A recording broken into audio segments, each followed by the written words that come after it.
অবশেষে গ্রেপ্তার হয়েছেন দেশের পরিবহন জগতের মাফিয়া খ্যাত সাবেক মন্ত্রী শাহজাহান খান। বৈষম্য বিরোধী ছাত্র আন্দোলনে ধানমন্ডিতে কিশোর মোতালেব হত্যা মামলায় আওয়ামী লীগের সভাপতি মণ্ডলীর এই সদস্যকে 7 দিনের রিমান্ডে নিয়েছে পুলিশ। এর আগে গতরাতে তাকে রাজধানী ধানমন্ডি থেকে গ্রেপ্তার করে গোয়েন্দা পুলিশ ডিবি। এদিকে সাবেক ভূমিমন্ত্রী শামসুর রহমান শরীফ জিলুর ছেলে শিরহান শরীফ তমালকে অস্ত্র ইয়াবাসহ পাবনা থেকে গ্রেপ্তার করেছে র্যাব।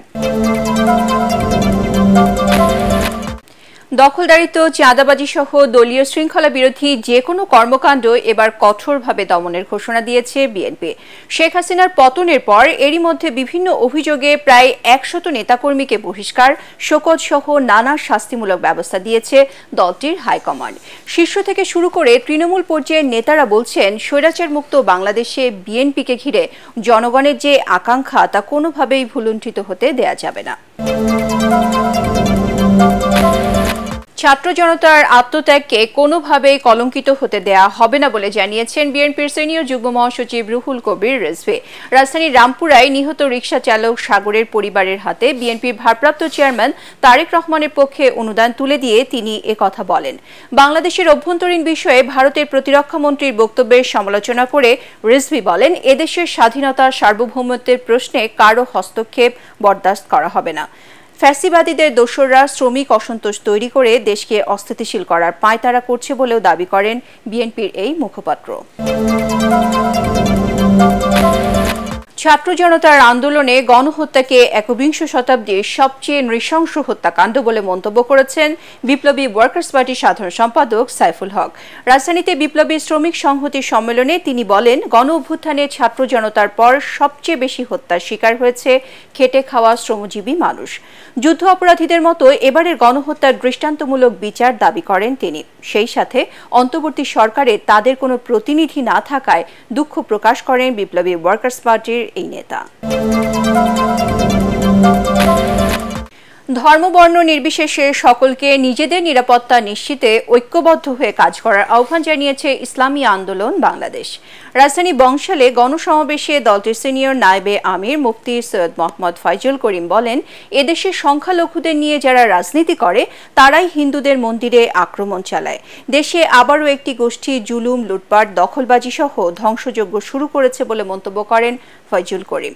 পুনরায় আয়নাঘর কিংবা হাওয়া ভবন যেন তৈরি না হয় সেজন্য আগামীতে ইসলামের পক্ষে কাজ করে এমন রাষ্ট্রনায়ক নির্বাচিত করতে জনগণের প্রতি আহ্বান জানান ইসলামী আন্দোলনের নেতারা। ছাত্র জনতার গণ অভ্যুত্থানের পর নতুন বাংলাদেশে পরিবর্তনের ছোঁয়া লেগেছে হযরত শাহজালাল আন্তর্জাতিক বিমানবন্দরে। মাত্র 18 মিনিটেই মিলছে যাত্রীদের লাগেজ, নেই কোনো হয়রানি। সচল হয়েছে গ্রাহক সেবা, ফ্রি ওয়াইফাই ও বিনামূল্যে টেলিফোন সুবিধা। বিমানবন্দর পরিচালনার দায়িত্বে থাকা সিভিল এভিয়েশন কর্তৃপক্ষ বলছেন, যাত্রীদের স্মার্ট ও আন্তর্জাতিক মানের সেবা নিশ্চিতে কাজ করছেন তারা।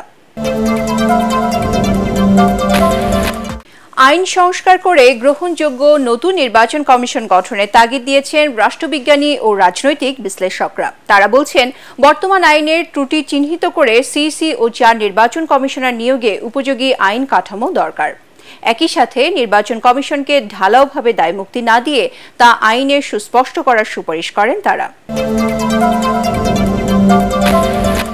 রাজধানীতে পেঁয়াজের বাজারে অস্থিরতা কমছে না। খুচরা বাজারে এখনো প্রতি কেজি বিক্রি হচ্ছে 120 থেকে 130 টাকায়। পাইকারিতে এই পণ্য মানভেদে 102 থেকে 108 টাকায় কেনা যাচ্ছে। নানা অজুহাতে চালের দামও ঊর্ধ্বমুখী। মোটা চালের দাম কেজিতে বেড়েছে 2 টাকা। টমেটো, গাজর আর কাঁচামরিচের কেজি 140 টাকারও বেশি। সাবেক প্রধানমন্ত্রী ইমরান খানকে সামরিক আইনের আওতায় বিচারের মুখোমুখি করা হতে পারে বলে জানিয়েছে পাকিস্তানের সেনাবাহিনী। দেশটির সেনাবাহিনী মুখপাত্র লেফটেন্যান্ট জেনারেল আহমেদ শরীফ চৌধুরী সেনা সদর দপ্তরে আন্তঃবাহিনী জনসংযোগ আরএসপিআর কার্যালয়ে ব্রিফিংয়ে একথা বলেন। দীর্ঘদিন ধরে গুঞ্জন শোনা যাচ্ছে সামরিক আইনের আওতায় ইমরান খানকে বিচারের মুখোমুখি করা হতে পারে। আহমেদ শরীফ চৌধুরীর কথায় বিষয়টি আরও স্পষ্ট হল।